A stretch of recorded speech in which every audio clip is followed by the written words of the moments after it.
오늘 우리에게 주신 하나님 말씀은 신약성경 사도행전 20장 22절부터 24절까지의 말씀입니다.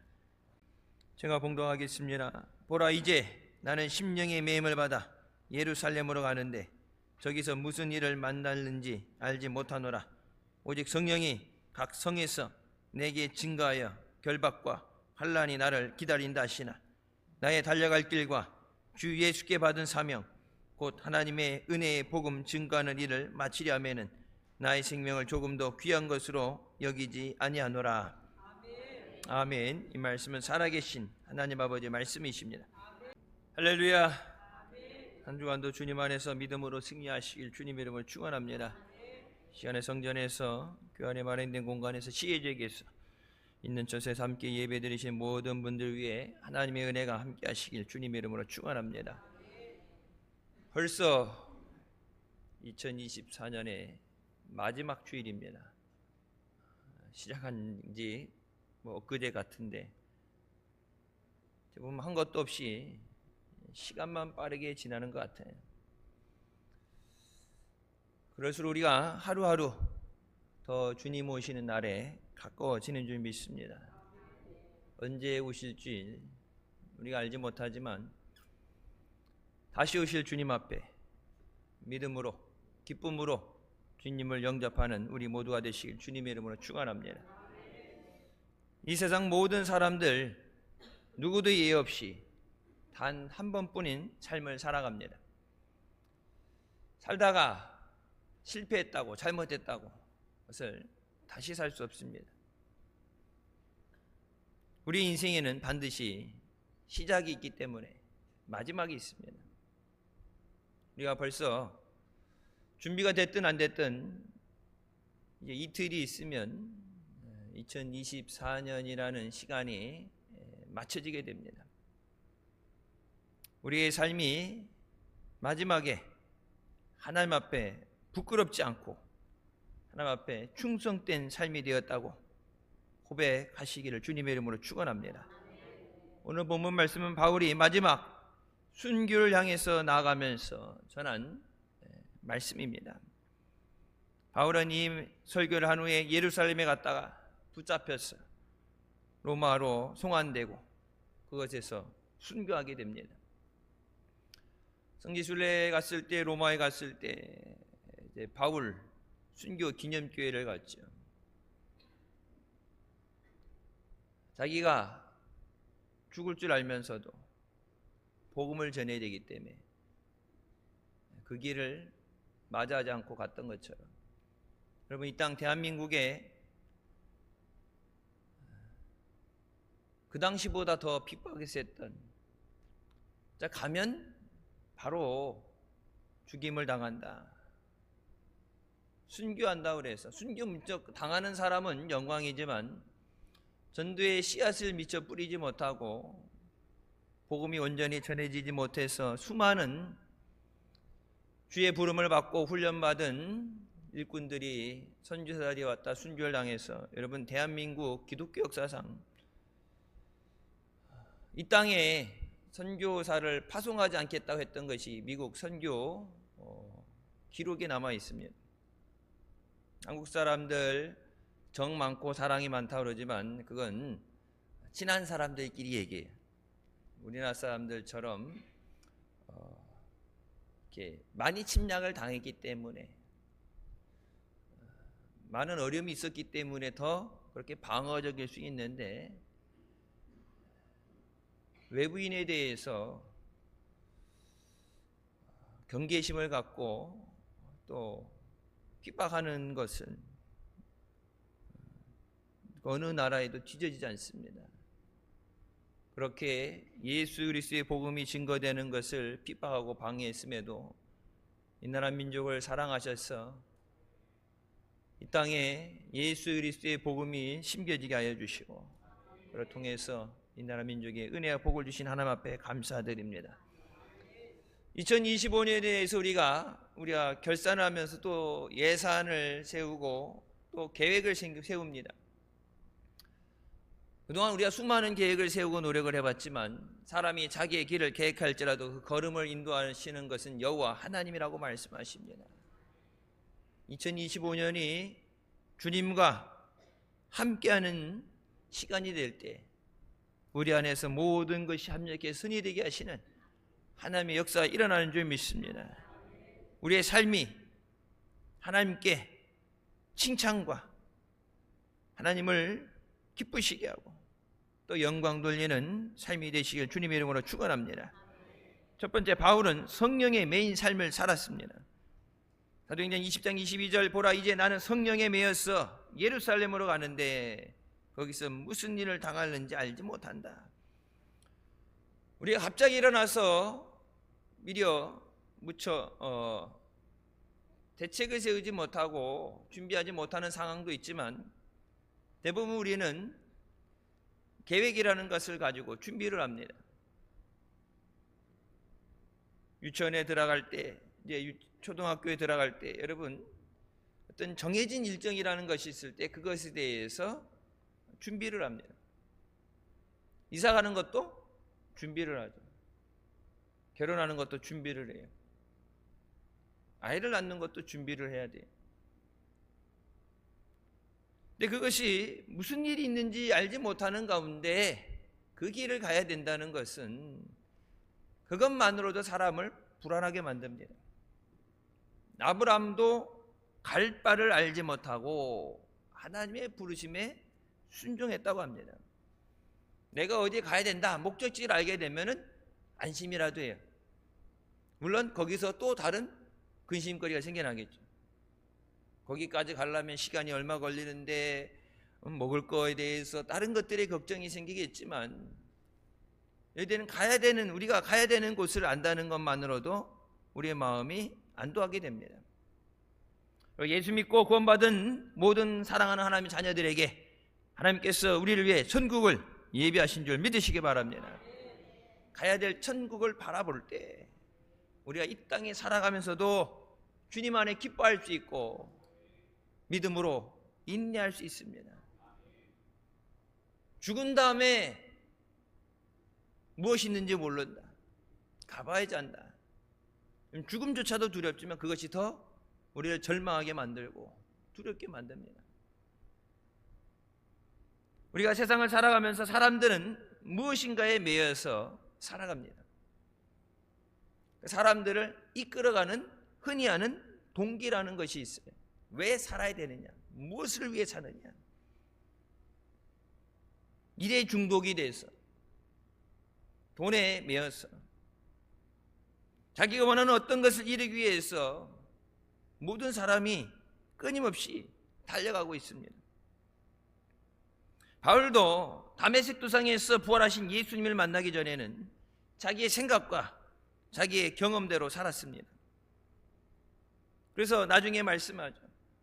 예수 믿는 사람을 핍박하는 그것이 옳은 것인 줄 알았다. 율법주의자장의 율법주의고 로마의 시민권을 가지고 그동안 내가 받아왔던 교육에 의하면 예수 그리스도를 믿는 것은 잘못된 것이야. 저들은 뿌리를 뽑아야 돼.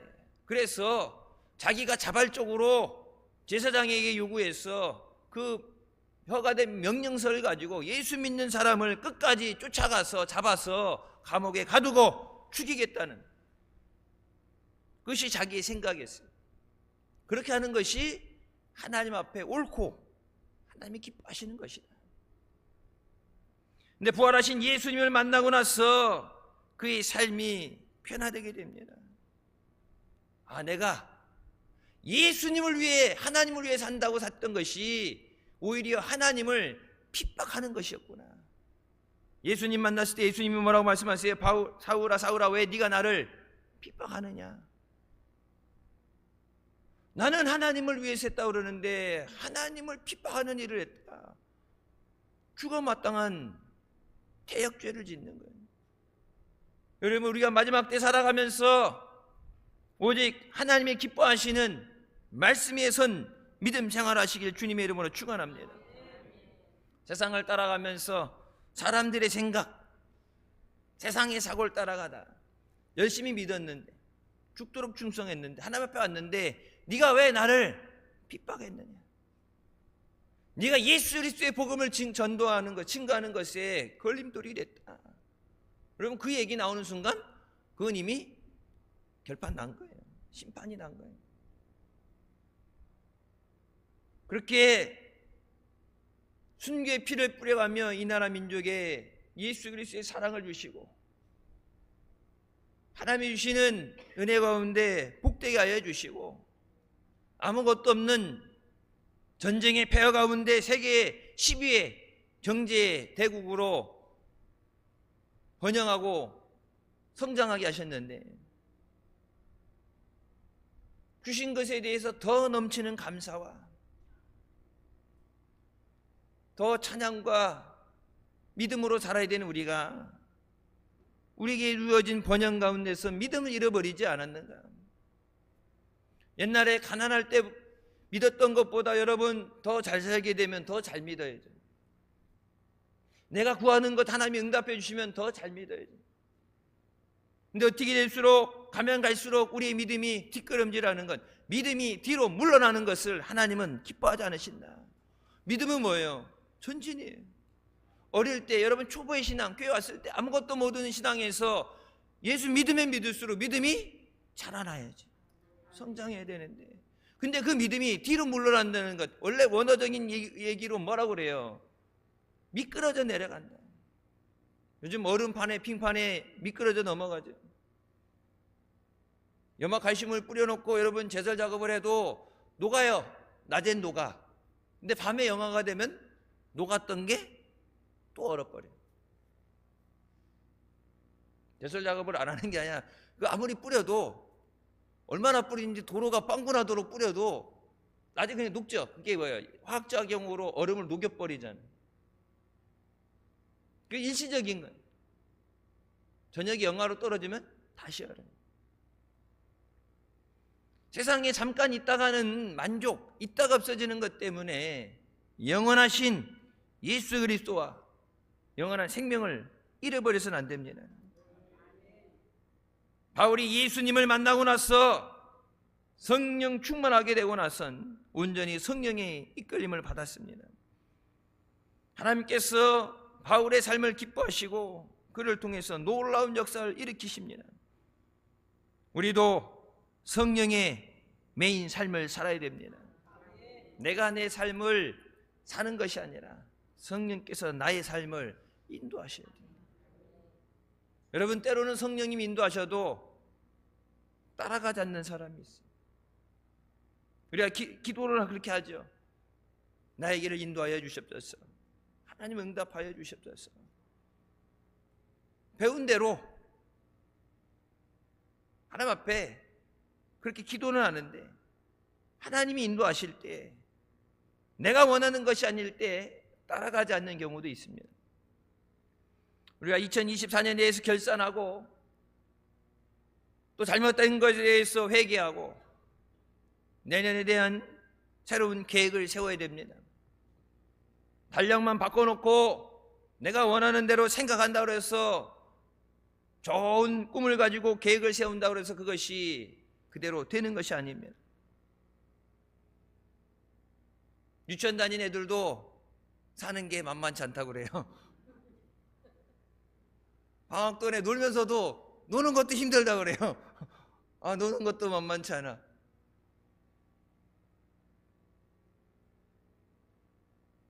여러분, 일하면서 노래하는 거 힘들죠. 세상이 내 마음 같지 않다는 거 여러분 살면서 이미 다 터득한 진리예요. 내 뜻대로 된다면은 뭔 걱정이 있겠어요. 예상하지 못한 문제도 있고 질병 때문에 고통당하는 경우도 있고 사업의 문제와 여러 가지 문제로 인해서 우리가 힘들고 지칠 때 낙심하지 않고 우리의 소망 되시는 예수 그리스도를 바라보시길 주님의 이름으로 축원합니다. 우리는 예수님의 사랑에 매여서 오직 예수님의 사랑에 매일 때만 이 믿음의 길을 갈 수 있습니다. 예수 믿는데 힘든 일이 없다, 괴로운 일 없다, 그렇지 않죠. 예수 믿기 때문에 더 힘들 수도 있어요. 예전에 우리 교회 친구에게서 전도제에서 나왔던 청년, 믿지 않는 가정에서, 여러분 그냥 요즘 보통 물어보면 무교라고 그러죠. 무교입니다. 종교가 없다고 그러는데 이렇게 자세히 물어보면 예전에 어렸을 때 친구 따라서 교회를 가봤든지 미션 스쿨을 다녔든지 다녔는데 미션 스쿨을 다니면서도 예수 그리스도를 영접하지 못해서 학교 다닐 때는 억지로 채플 예배는 드렸지만 학교 끝나면 같이 끝나버리는 그런 모든 사람들이 무교라고 그래요. 근데 그냥 아무것도 없이 무교인 사람도 있고 무교라고 그러는데 이 무속신앙에 빠져있는 사람도 있어요. 교회에 다니면서부터 집안에 우환질구가 있고 너 때문에 사업이 안 된다, 사업이 망했다, 사고가 나서 다쳤다, 네가 예수 믿고 나서부터 되는 일이 없다, 핍박이 오는데 믿음 생활하면서 은혜 받고 나서, 여러분 내가 은혜 받고 나서 구원 받고 나서 제일 먼저 여러분 해야 되는 일이 뭐예요? 믿지 않는 내 가족들을 위한 전도입니다. 내가 예수님을 만나고 나서 그 사랑에 감사하면서 가장 먼저 생각나는 건 저들도 예수 그리스도 안에서 생명을 얻게 하여 주셨어요. 그래서 새벽에 나오면서 가족들 위해서 기도하는데 기도할수록 마귀가 장난질을 심하게 하니까 사랑하는 가족들이 자기에게 평생 나한테 그렇게 모질게 안 했는데 상처가 되는 말을 너무 많이 받고 너무 핍박을 받으니까 중간에 나가 떨어져요.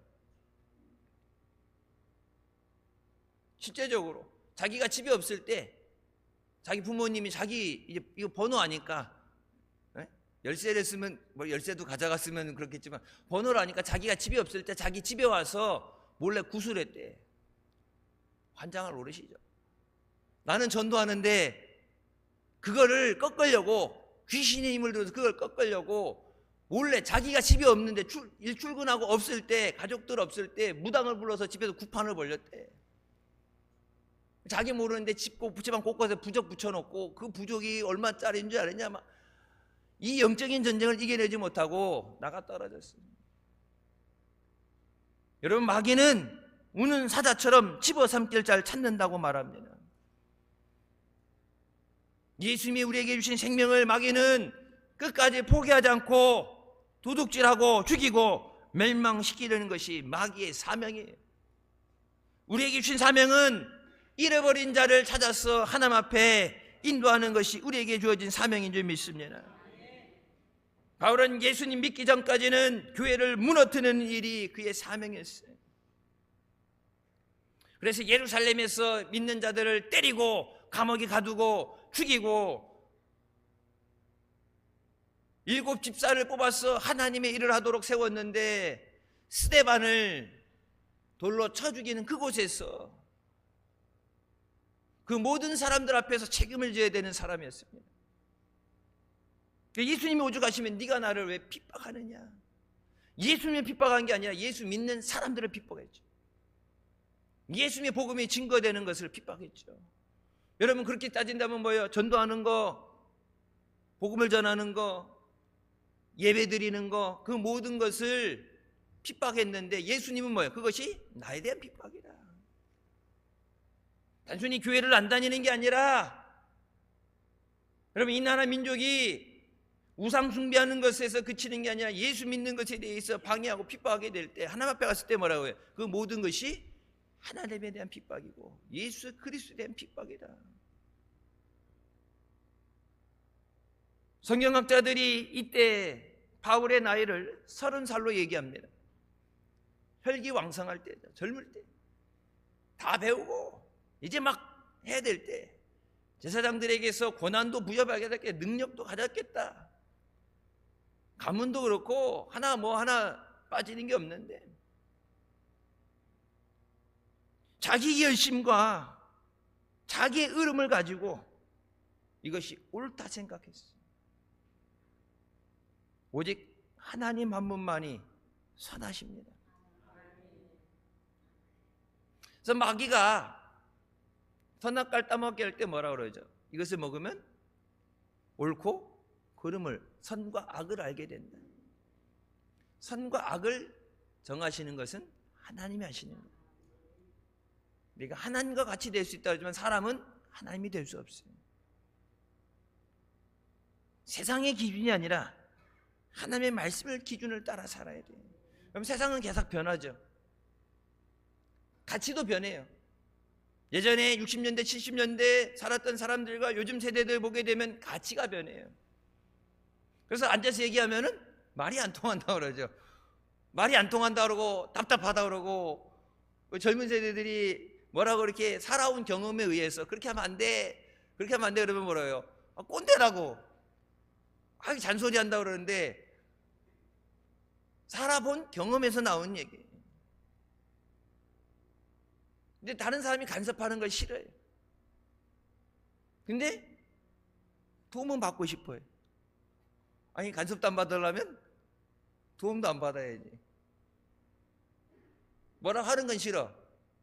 근데 달라고 그러네. 말도 안 되는 얘기죠. 권리를 감당한 사람이 의무를 주장할 수 있는 거예요. 내 할 일은 안 하면서 나는 아무것도 안 하면 다른 사람이 모두 나를 위해 살아줘야 된다. 그건 세상 어디에도 존재할 수 없는 논리예요.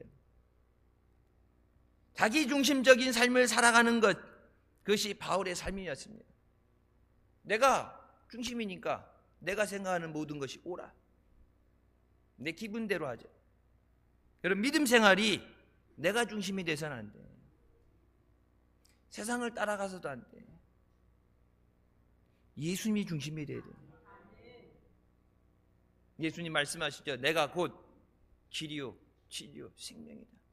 예수님만이 the way, 길 되시고 예수님만이 the truth, 유일한 진리가 되시고 the life, 유일한 생명이 되시고 다른 길은 없다. 예수님을 만나고 나서 그의 삶이 완전히 변화되게 됩니다. 내가 옳은 줄 알았는데 내가 틀렸어요. 내가 중심이 아니라 주님이 나의 주인이십니다. 예배 때 와서 여러분 예수님 영접한다는 게 나의 주인으로 모셔드립니다 한 번에 기도로 끝나는 게 아니라 예수님을 내 주인으로 모셔드렸으면 주님 앞에 갈 때까지 주님이 나의 주인 되시고 나의 왕이 되셔야 돼요. 예배 드릴 때만 주인으로 오시고 예배 드릴 때만 왕이라고 그러고 예배 자리에 나갈 때, 세상에 나갈 때는 내가 다시 왕이 되고 주인이 되면 그 삶은 살아보나 마나 망할 수밖에 없어요. 예수님을 만나고 나서 그 이후에 30년 동안 바울은 온전히 성령에 사로잡힌 삶을 살았습니다.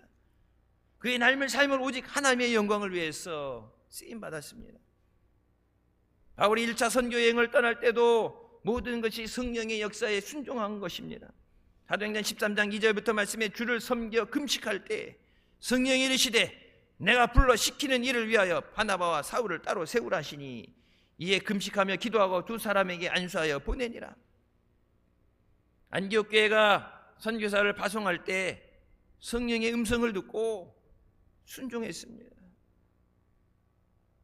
보내고 싶어서 보내고 우리의 계획으로 그것이 한 게 아니라 하나님이 시키는 일을 위해서, 내가 불러서 시키는 일을 위해서 파송하라.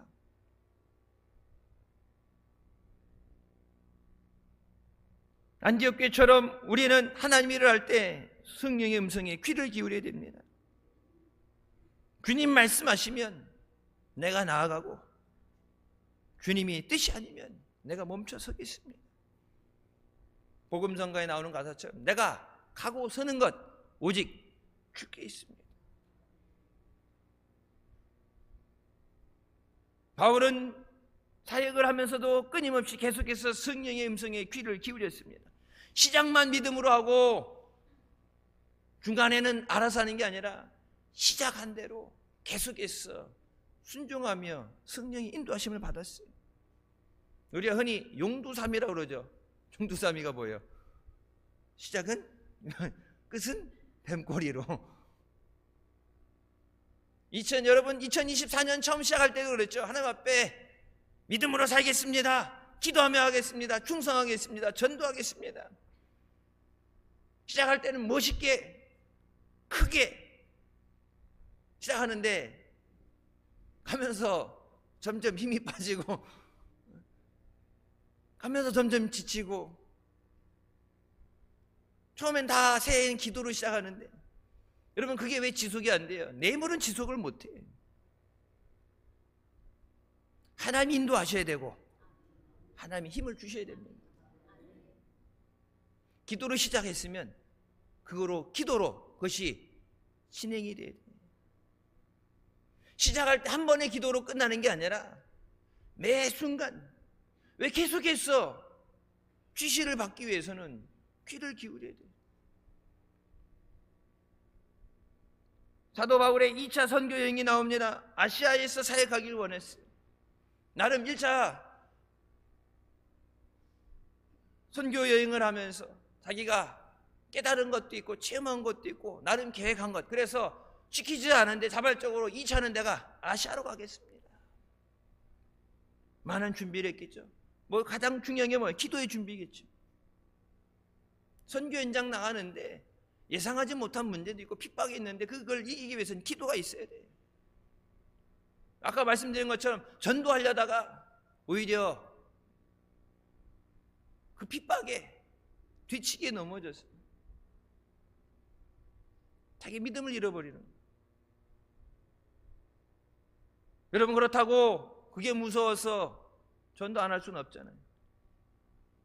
동네 사람 전도하라는 것도 아니고 사랑하는데 가족 예수 안 믿고 온갖 세상에 돌아다니는 마귀 귀신은 다 불러다가 집안으로 끌어다니는 구판을 벌이면서 죄 중에 아주 죄를 지어가고 있는데 그거 바라보면서 기도 안 할 수는 없잖아요.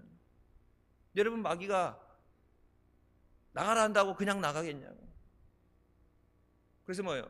능력을 받아서 결박해서 끄집어내야 된다.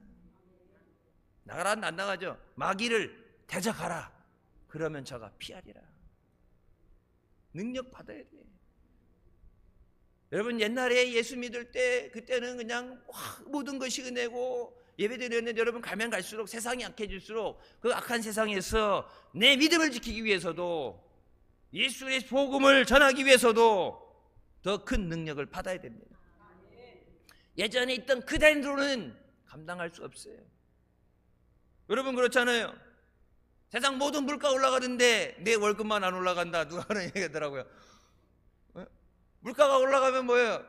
세금도 올라가잖아요. 전기세 올라가고 다 올라가는데, 그러면 다 올라가는데 내 월급만 그대로야. 옛날엔 괜찮았는데, 전기세 100원일 때는 괜찮았는데 전기세가 150원이 됐어. 그러면은 부족하죠. 간당간당하죠. 근데 전기세가, 내가 수입이 100원인데 전기세가 200원이 됐어. 망하는 거예요. 수입이 늘어나야 지출이 늘어나잖아요. 세상이 힘들어지고 영적인 전쟁에 싸우기 힘들고 내가 해결해야 될 것이 많고 감당할 것이 많으면 더 큰 능력을 주시옵소서. 더 큰 은혜를 주시옵소서. 여러분, 아이들이 유치원 다니들 때 여러분보다 초등학교 들어가면 돈이 더 들어가요, 덜 들어가요? 안 키워봐서 몰라요? 중학교 다니는 애들이 고등학교 들어가면 돈이 더 들어가요, 안 들어가요? 어디로 들어가는지 들어가죠? 하다못해 작년에 입었던 옷도 안 맞아. 내가 금요일날 말씀드렸잖아요. 작년에 입었던 옷이 안 맞아. 작년에 사줬는데, 아니 작년에 새로 사준 건데도 신발이 안 맞는다, 발가락 아프다고 그래. 애기 신발 요만한 거, 애기들 유치원 때 신던 신발하고 큰 신발하고 어느 게 더 비싸요? 당연히 가죽이든 뭐 신발이든 사이즈가 크니까 재료가 많이 들어갔으니까 비쌀 거 아니에요. 자라가면서 돈이 더 들어가요. 여러분, 유치원 원비 내는 거랑 대학교 등록금 내는 거랑 어느 게 더 비싸요? 그래서 여러분, 애 하나 낳아서 대학까지 하는데 옛날에는 몇 억이었다 그러다 그 금액이 계속 올라가잖아. 그래서 옛날에 한 5억인가 그랬는데 요즘은 애 낳아서 애 키워서 대학까지 보내려면 11억이 있어야 된다는데, 돈이 너무 많이 들어가고 힘드니까 애 안 낳는다는 거잖아요. 애기 낳는 것도 감당할 수 있는 능력이 돼야 돼. 여러분, 전도도 감당할 수 있는 능력이 돼야 돼. 내게 능력을 주시옵소서. 바울이 사역을 위해서 보내라고 해서 하는 게 아니라 자기가 차원에서 자발적으로 기도하는 가운데, 근데 성령께서 아시아로 가는 것을 허락하지 않으십니다. 우선순위라는 게 있어요. 여러분, 근데 뭐요? 하지 말라가 아니라 가긴 가는데 방향을 바꾸시죠. 마게도냐로 가라. 거기서 우리에게 와서 우리를 도와달라는 환상을 보게 하시고 그곳에 가게 하시죠. 하나님이 누구에게 역사하세요? 부르짖는 자에게 역사하시죠. 만약 마게도냐에서 우리가 힘든데 우리를 와서 주의 복음을, 생명의 말씀을 전하라는 그 부르짖음이 없었다면 복음을 전하러 가는데 준비된 대로 아시아로 가게 했죠. 근데 아시아로 가야 될 것이 미뤄져서 3차로 미뤄지게 되잖아요. 우선 급한 게 뭐예요? 부르짖는 자에게. 아이들도 여러분 분유를 타서 먹일 때, 여러분 이게 뭐 애들이 이게 좀 자란 게 1살 터울이라도 터울 있으면 그러는데 쌍둥이 키워보면서 경험한 거예요. 누굴 먼저 줄까요? 네? 아니 다 울지, 배고프다고. 애긴데 의사소통이 우는 건데 더 떼쓰면 우는 애. 나 기저귀에 똥을 쌌어. 기저귀를 갈아줘야 돼. 하여튼 이제 자는 시간도 똑같고 먹는 시간도 똑같아. 쌍둥이라 그런지 다 똑같아. 그러면은 둘 다 해. 근데 둘이 있어서 엄마 아빠 같이 하면 되는데 아빠는 없고 엄마가 해야 되는데 둘 중에 해야 되는데 누굴 먼저 해줘요? 난리치는 애. 난리치는. 성경이 뭐라고요? 부르짖으라. 그럼 내가 내게 응답하리라. 부르짖으라 말씀하시죠. 다른 곳에 갈 것도 땡겨서 먼저 주시는 하나님의 은혜. 여러분 늘 목사님한테 듣고 훈련 받았잖아요. 하나님이 다른 곳에 주려고 했더라도 내가 하나님 앞에 부르짖을 때 하나님께서 얘가 지금 급하구나, 얘부터 해줘야 되겠구나, 그래서 단대 갈 것까지도 땡겨서 먼저 주실 수 있도록 그런 간절함으로 부르짖어라. 여러분 언제부턴가 그 부르짖는 기도를 잊어버렸어요. 마게도냐에 갔을 때 성령이 인도하신 대로 갔을 때, 순종했을 때 놀라운 부흥의 역사가 일어납니다. 세 번째 선교 여행에서 에베소를 중심으로 복음이 전해지게 하여 주시고 그것에서 부흥의 역사가 일어나서 2년 만에 온 아시아에 있는 사람들이 복음을 듣게 됐어요. 사도행전 19장 10절 말씀, 두해 동안 이같이 하니 아시아에 사는 자는 유대인이나 헬라인이나 다 주의 말씀을 듣더라. 아시아를 안 간 게 아니죠. 에베소를 중심으로 아시아에도 복음이 전해졌어요. 근데 여러분 그 순서가 뒤바뀌었어요. 하나님이 내게 먼저 응답하시도록, 내게 먼저 귀를 기울이시도록 여러분 부르짖는 기도가 있으시길 주님의 이름으로 축원합니다. 성령의 메인 사람은 성령의 음성에 늘 귀를 기울이고 순종합니다. 자기가 순교당하는 길인 줄 알면서도 바울은 복음을 전하고자 로마로 향했습니다. 여러분 이 땅에 오는 모든 선교사들, 대한민국 가면 죽는다고 선교사 파송을 금지했어요. 법으로 금지했어요. 근데 하나님께서 이 땅을 향한 하나님의 사랑, 이 나라 민족을 향한 사랑을 그들 마음에 심어주셔서 한국어는 파송이 안 돼. 그래서 중국으로 가겠습니다, 일본으로 가겠습니다, 중국으로 가고 일본으로 갔다 거기 찍고 그리고 한국으로 들어왔어요. 여러분 그때 만약 복음이 전해지지 않았다면, 일제 때 나라를 뺏겼을 때 나라를 위해서 부르짖는 기도가 있어야 될 때, 여러분 그 기도가 없었다면 우리가 어떻게 해방돼서 자유를 누리겠어요? 전쟁 때 여러분 다 잃어버리고 안 싸운 게 아니죠. 총을 가지고 탱크로 돌진하고, 요즘 세대들은 모르죠. 탱크를 저지시켜야 되는데 서울이 3일 만에 무너졌는데 수리탄 하나 가지고 자기가 탱크 밑으로 들어가서 내가 죽으면서도 나라 민족을 위해서 여러분 자기의 생명을 버려가면서도 그렇게 싸웠는데 낙동강까지 밀렸잖아요. 그 쏟아지는 비 가운데 하나님 이 나라 민족을 불쌍히 여겨 주시옵소서. 예수 그리스도에 주신 이 복음을, 믿음의 자유를 빼앗기지 않게 하여 주시옵소서. 이 나라 민족의 공산화되는 것을 주여 막아 주시옵소서. 여러분, 그 부르짖는 기도에 하나님이 응답하셔서 유엔군을 통해서 여러분 다시 싸우고, 그나마 싸워서 절반이라도 회복한 것이 부르짖는 기도 때문입니다. 여러분, 그때 우리에게 복음이 전해지지 않았다면, 예수 그리스도 앞에 기도하는 믿음이 없었다면 이 나라 민족이 어떻게 됐겠어요? 여러분, 북한 지금 보세요. 북한 잘 살아요? 세상 이렇게 언론에 알려지지 않고 폐쇄됐지만, 여러분 가끔 나오는 거 보세요. 아이들 빼짝 말라가지고 불쌍해서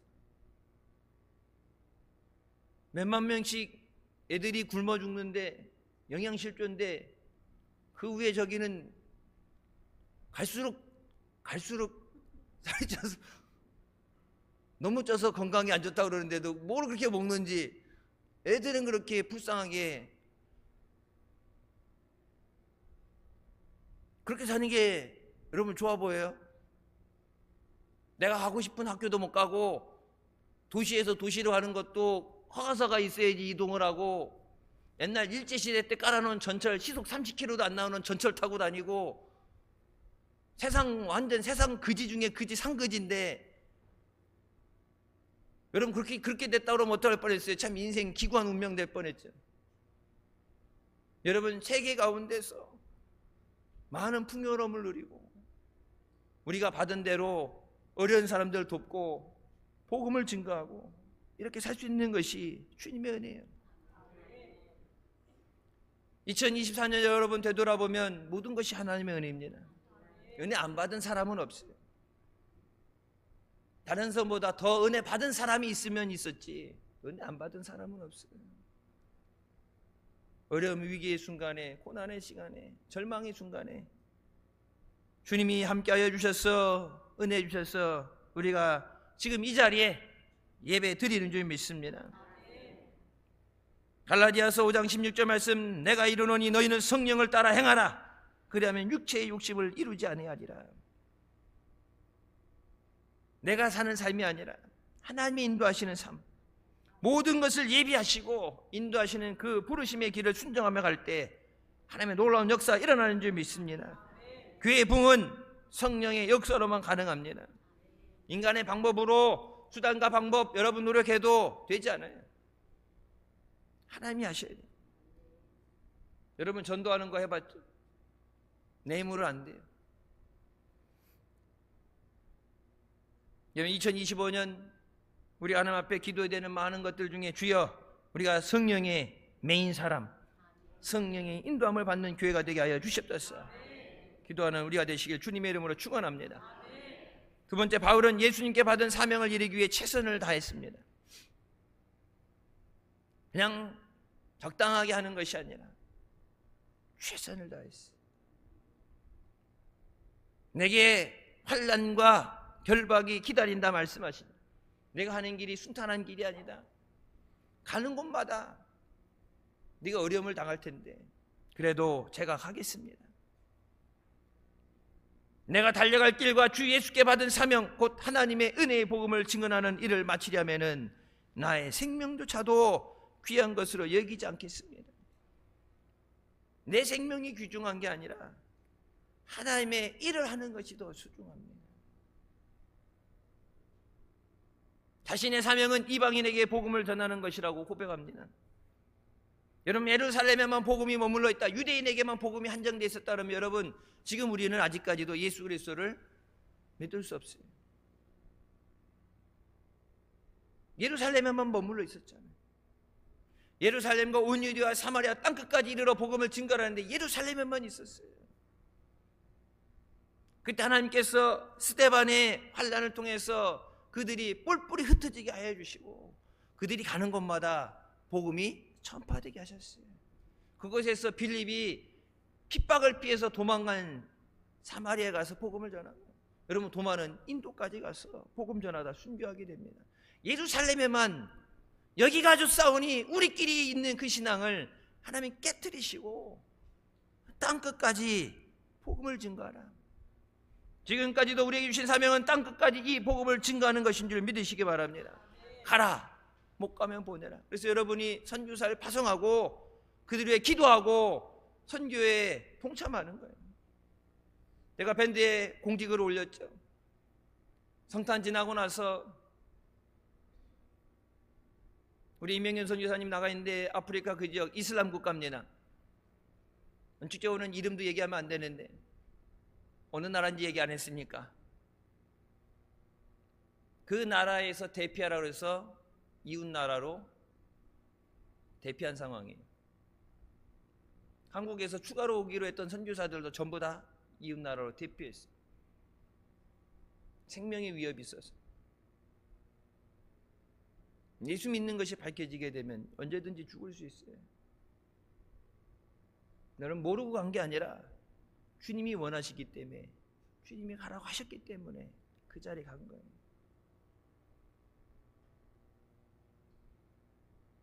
험난한 길일 뿐만 아니라 죽음에 이르는 길이라는 걸 알면서도 바울은 내 생명이 귀한 게 아니라 주님의 뜻이 이루어지게 하여 주셨어요. 하늘의 뜻이 이루어진 것 같이 땅에서 이루어지게 하여 주셨어요. 예수님 기도하신 것처럼 내 뜻대로 마옵시고 아버지의 뜻을 이루어 주셨어요. 여러분, 우리에게 생명 주신 주님 앞에 우리가 믿음과 순종의 충성의 길을 가야 되는 줄 믿습니다. 35세 젊은 나이로 아프리카 말레에서 순교한 권지상 선교사 이야기입니다. 목회자 가정에서 태어나서 선교사가 되기를 기도하면서 교회와 선교단체에서 사역하며 선교를 준비했습니다. 이제 그 선교의 준비를 마치고 2010년에 아내와 함께 아프리카 말레로 향했습니다. 오랜 내전으로 인해서 여행 금지 국가가 되어 있는 위험한 곳이에요. 그 안에서도 소수민족으로 핍박받는 그들에게 갔는데 99%가 무슬림이고 기독교인은 단 2명뿐이었습니다. 지금의 시리아와 같이 오랜 내전으로 사회 기반 시설이 다 파괴됐고 생필품이 부족한 환경에서 하나님의 보내심에 순종하며 복음을 전하며 선교에 힘썼습니다. 복음을 전하러 가는 중에 차가 전복되는 사고로 병원에 이송됐지만 의료시설이 제대로 되어 있지 않아서 치료를 받지 못하고 주님 품에 안겼습니다. 선교하는 건 좋은데 왜 위험한 곳에 가려고 하느냐? 아무도 안 가는 곳에, 가면 죽는 곳에 왜 가려고 하느냐? 여러분 가족들이 만류했겠죠. 선교를 가지 말라는 게 아니라 선교를 가는데 좀 나은 데로 가야지. 여러분 선교지도 선호하는 지역이 있고 기피 지역이 있어요. 선호하는 지역 동남아, 필리핀은 선교 포화 지역이에요. 더 이상 선교사를 파송할 수가 없어요. 가는 데마다 선교사들이 나간데 교회들이 많기 때문에. 그리고 가면은 기후 좋죠. 물가 사서 먹고 사는 건 괜찮죠. 그리고 선교할 때 이거 안 하면은 한국에서 이제 아는 사람들 오게 되면 여행 가이드 하면서, 다 그런 건 아닌데 그렇게 하면서 한국에서 가깝고 왔다 갔다 하기 편하고, 여기는 선호 지역인데 여기는 더 이상 이제 선교사를 파송을 안 하죠. 포화 지역이에요. 그리고 이제 우리가 다시 역으로 우리가 복음을 전해받았지만 이제 유럽 지역이라든지 미국도 그렇고 복음을 잃어버린다 해서 유럽의 독일, 영국 이런데 기독교의 시작됐던 곳, 종교개혁이 시작됐던 곳, 믿음을 잃어버리고 무너진데 교회 문 닫은데, 그런데 선교사 간다고 가는 사람들, 거기 가는 건 진짜 하늘의 별 따기예요. 기독교 시작된 곳에 영국에 복음을 전하러 간다, 선교사로 간다, 듣는 것도 조금 이상하죠. 여러분 거기 가는 사람들은 주로 공부하러 가는 사람들입니다. 선교사 파송받아서 예배 드리면서 자기 할 공부하면서 선진국의 삶을 편안하게 누리는 것.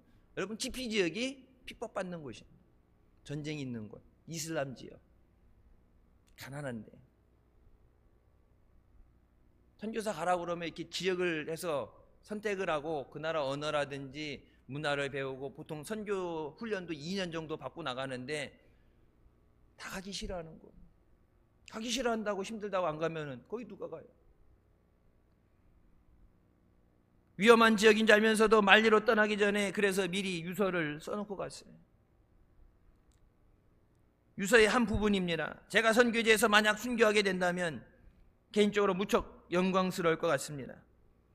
먼저 저를 아끼는 많은 분이 저의 죽음으로 인해 인간적으로는 잠시 같이 있지 못해 슬프지만 천국에서 큰 상급을 받고 있는 저를 생각하면서 기쁨으로 장례해 주셨으면 합니다. 자녀들과 사랑하는 사람들에게 하고 싶은 말은 이것입니다.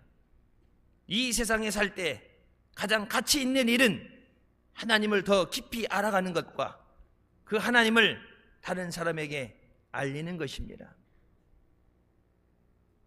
사랑하고 축복하며 이 땅에서 소풍과 같은 삶을 잘 마무리하여 천국에서 뵙기를 기도합니다. 우리가 흔히 그런 얘기하죠. 이 땅은 나그네 길이다. 잠깐 있다가는 나그네 길이다. 영원히 이 땅에 사는 게 아니라 마지막 우리의 본향 천국에 우리가 들어가야 될 때, 여러분 이렇게 자기 생명까지 버려가며 순교한 사람들과 다는 아니지만 예수 믿는데 참 하나님 앞에 말 못할 정도로 부끄럽게 간신히 턱걸이에서 간 사람하고 하나님 앞에 가서 받는 상급이 어떻게 똑같겠어요? 우리가 언제 어디서 무엇을 하든지 하나님의 영광을 위해 사는 삶을 살아야 되는 줄 믿습니다. 내 만족을 위해서, 내 성공만을 위해서 사는 사람이 아니라 하나님의 영광을 위해서 충성하게 하여 주십시오. 우리가 하나님 위해 일을 하면 망하는 게 아니라 하나님의 일하면 하나님이 우리를 위해 일해 주시고 하나님이 채워 주십니다. 하나님이 역사하십니다. 그래서 바울과 같이 담대하게 하나님 앞에 충성된 믿음의 사람이 되어야 됩니다. 2025년 하나님의 영광을 위하여서 살게 하여 주시옵소서. 기도하는 우리 모두가 되시길 주님의 이름으로 축원합니다. 마지막으로 바울은 참된 삶의 가치가 무엇인지 보여주는 삶을 살았습니다. 복음을 전한다는 이유로 옥에 갇히고 매도 맞고 죽을 고비를 여러 번 넘깁니다. 유대인들에게 멸시당하고 이방인들에게 하면 핍박을 당하고 박해받았어요. 인간적으로 볼 때는 결코 평탄하고 좋은 삶이 아니었어요. 사람은 죽음 앞에 두려움을 느낍니다. 사도행전 21장 13절 바울은 여러분이 어찌하여 울어 내 마음을 상하게 하느냐, 나는 주 예수의 이름을 위하여 결박당할 뿐 아니라 예루살렘에서 죽을 것도 각오하였노라. 예수님을 위해서 감당할 것이다. 왜 울어서 내 결단이 흔들리게 하느냐. 베드로가 예수님 앞에 십자가를 지지 마시옵소서 했을 때 예수님께서 말씀하시죠. 사단아 뒤로 물러가라. 너는 나를 걸려 넘어지게 하는 자로다. 여러분 우리가 주님의 뜻대로 살기 위해서 결단하고 충성하고 순종할 때 때로는 우리 주변에서 그걸 만류하는 사람이 나올 수 있어요. 우리 생각한다 하면서 꼭 그렇게 해야지 예수 믿는 거냐. 아까 이거는 선교도 꼭 극단적으로 그렇게 어려운 곳에 가야 되느냐. 다른 사람들 보면 예수 믿는데 편하게 쉽게 잘만 믿던데 예수 믿는데 왜 그렇게 어렵게 믿느냐고. 예수 믿는데 왜 유별나게 믿느냐고. 여러분을 위해서 얘기하면서 만류하는 사람이 나올 수도 있어요. 하지만 거기에 흩둘려서는 안 돼요. 하나님을 기쁘시게 하는 일을 위해서는 우리가 모든 것을 감당하게 하여 주셨어요. 누구든지 자기 목숨을 구원하고자 하면 잃을 것이요 누구든지 나와 복음을 위하여 자기 목숨을 잃으면 구원하리라고 마가복음에 말씀하십니다. 내가 진실로 너에게 이르노니 한 알의 밀이 땅에 떨어져 죽지 아니하면 한 알 그대로 있고 죽으면 많은 열매를 맺으리라. 여러분 이 땅에 그 밀알이 떨어져서 죽었기 때문에 수많은 순교의 씨앗이 뿌려져서 대한민국이 지금 5만 교회와 어쩌다 그냥 왔다 갔다 하는 주일 성도라고 그래도 여러분 500만 명이 넘는 성도가 있는 것이 떨어져 썩어지는 미랄이 됐기 때문에 자기 생명도 귀하게 여기지 않고 주님의 드려지는 순종이 됐기 때문에 이 땅에 이런 복음이 열매 맺게 된 거예요. 그 기도와 여러분 기도를 얼마나 했겠어요? 그 기도와 눈물, 먹을 것도 없고 찢어지게 가난했던 때에 와서 굶고 웬만한 병원도 없었어. 치료도 받지 못하고 선교사들이 와서 자기 아이들을 묻으면서 2대째, 3대째, 여러분 4대째 선교하잖아요. 대한민국 사람도 아니고 그렇다고 대한민국에서 뭐를 해주는 것도 없는데 왜 이 나라 민족에 대를 이어가면서 선교하고 목숨을 바치느냐. 그것이 성령의 인도함을 받는 하나님의 기뻐하시는 사람입니다. 자기의 주신 사명을 감당하기 위해서 내 생명도 조금도 귀하게 여기지 않는다. 근데 여러분 우리가 살아가면서 내 몸 살이고 내 거는 안 쓰려고 그러고 희생하지 않으려고 그러고 나는 편하게 하려고 그러고 다른 사람의 희생 위에 다 차려진 밥상에 숟가락 얹으려고 그러니까 아무것도 안 되는 거예요. 지금의 여러분 있는 것은 누군가의 희생과 누군가의 기도 때문입니다. 나는 희생하지 않고 기도하지 않고 거저 누릴 수 없어요. 여러분 자신을 위해서 자녀들 위해서 기도하고 심으시기 바랍니다. 눈물을 심어야 돼요. 여러분 감사를 심고 여러분의 충성을 심어야 돼요. 왜? 심은 대로 거두게 하십니다. 심지 않은 건 거둘 수 없어요.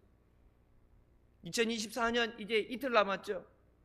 여러분이 우리가 거둬들인 것에 대해서 결산을 하고 이제 송구영신 때 결산하고 회개하고 내년에 대해서 계획을 하고 기도하겠지만 지금 거둬진 것 여러분 손에 거둬지고 여러분이 갖고 있는 그 모든 건 심은 것만 거둔 거예요.